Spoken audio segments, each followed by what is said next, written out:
آی همه آجر تو فرو سنگین جابجا کن.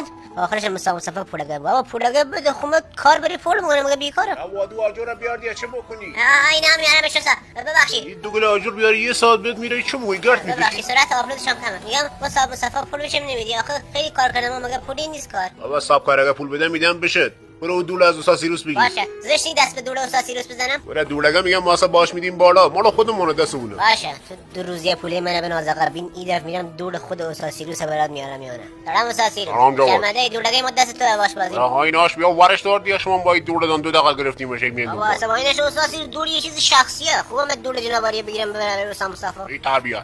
استاد مصطفی دوله بزنم کجا؟ چه؟